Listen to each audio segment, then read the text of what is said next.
Joining us with some perspective, Bruce Klinger, the Heritage Foundation, formerly Deputy Director, Division Chief at the CIA for North Korea. Bruce, nice to see you. B-1 bombers flying up to the DMZ, this THAAD missile test system. THAAD system's also in South Korea. Do North Koreans care about this? Really, this kind of a military response is more a signal of resolve and for our allies, rather than a hope that North Korea will be deterred from their actions. The B-1 is not nuclear capable, but in the past we have flown that along with nuclear capable B-2s and B-52s to the area.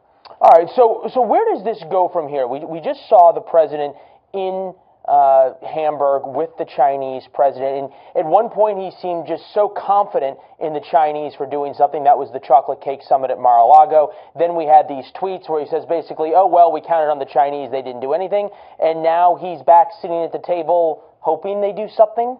I think there's been a little bit of a flip-flopping. During the presidential campaign, he was very, very critical of China, saying they could solve North Korea virtually overnight.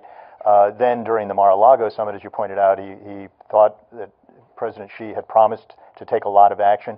We've heard that song before, that China has promised the same to every previous U.S. president, and we've always been disappointed. Now he's disappointed, but still hoping China may impose a heavy blow, as he wrote. Is the issue that China doesn't have the ability, or they don't think it's worth it?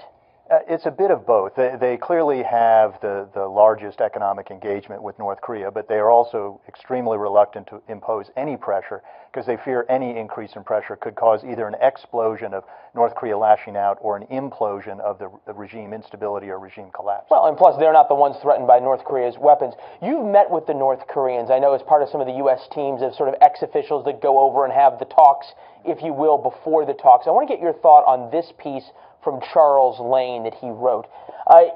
If the past 25 years have taught 3 generations of Kims anything, it is that its potential adversaries are incurably divided, both internally and among themselves, and will therefore tolerate threats and blackmail, even actual occasional conventional military attacks on South Korea, rather than forge the collective effort it would take to end the game once and for all.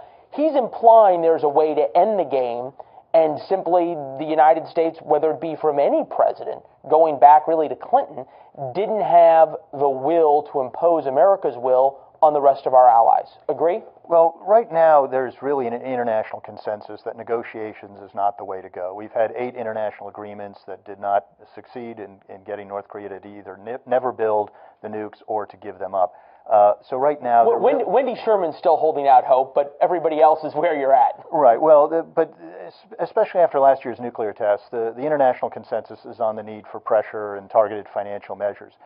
So we really have been pulling our punches. The UN, the EU, the U.S. did far stronger things on Iran than on North Korea, and the U.S. has pulled its punches even on its unilateral actions. I'm hoping the president's imposition of sanctions on one Chinese bank about 2 weeks ago, I'm hoping that's the first shoe of many to drop. Is it fair to say that if the President of the United States decided the gloves come off, there's a long way between the gloves coming off and war? There's a lot more options that we have than we've used so far? I believe so, and I think we need to pursue those rather than jumping into a preventative attack.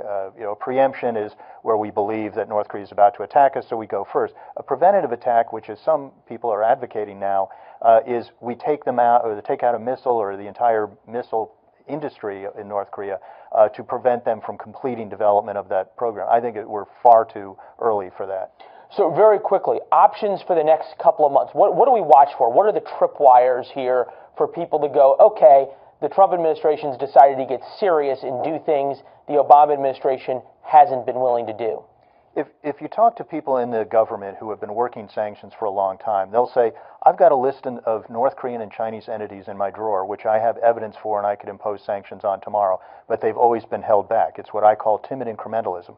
We dole out a few more entities to be sanctioned, North Korean, not Chinese, after each North Korean provocation. I think if you tell the your government, say, folks, whatever evidence you have, let's implement sanctions against those entities. Well, sufficing to say, we'll have to watch and see if the Trump administration decides to not hold their punches anymore. Right. All right, a lot of tough talk. We'll see what happens. Bruce, appreciate your insights and your service. Long time in dangerous places. Thank you, sir.